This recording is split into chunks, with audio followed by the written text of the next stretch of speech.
So here you are learning some basic drawing stuff.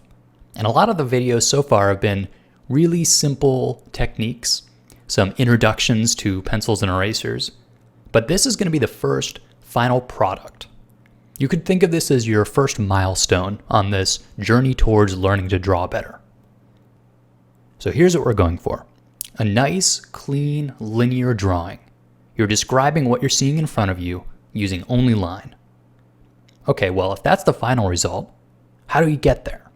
I've showed you a variety of different techniques, all of which kind of, in some ways, lead towards this final result.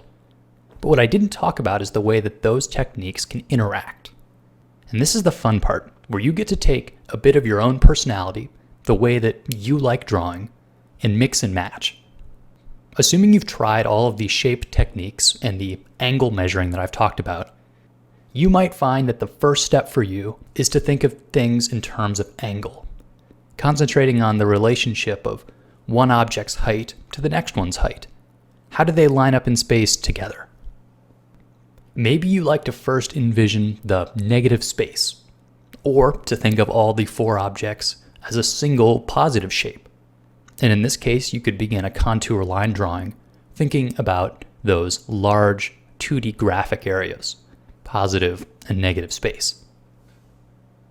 Or maybe you really liked doing the oval exercise, where you're loosely drawing from the shoulder and putting ellipses down on your paper. Using the side of your pencil, it has sort of an energy to it. Well, then maybe you'd start there.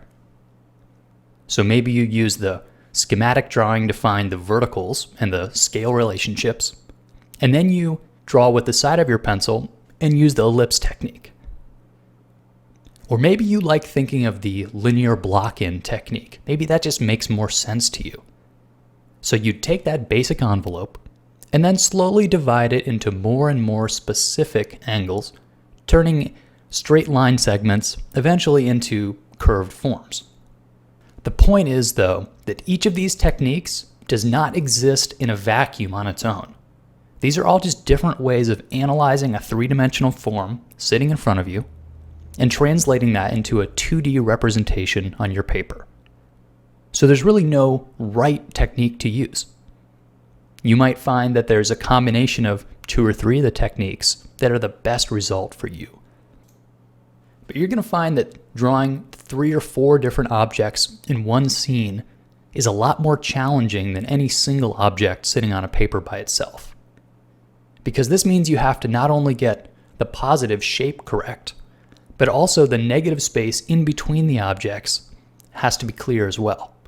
Getting all these shapes to line up together is pretty tricky. Now, I considered saying that the homework this week is simple, and that's not very fair. The homework this week is only one thing, but it's going to be a real challenge. Drawing this simple still life is kind of like a midterm test. It's going to really see how much you've internalized about these various techniques. You should end up with a pretty clean line drawing, whether or not maybe you used blue pencil underneath or just straight graphite. Either way, the end result should be clean.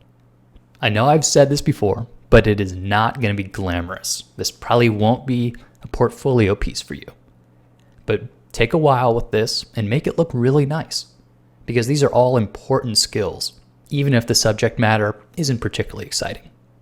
Good luck, guys. Thanks for watching.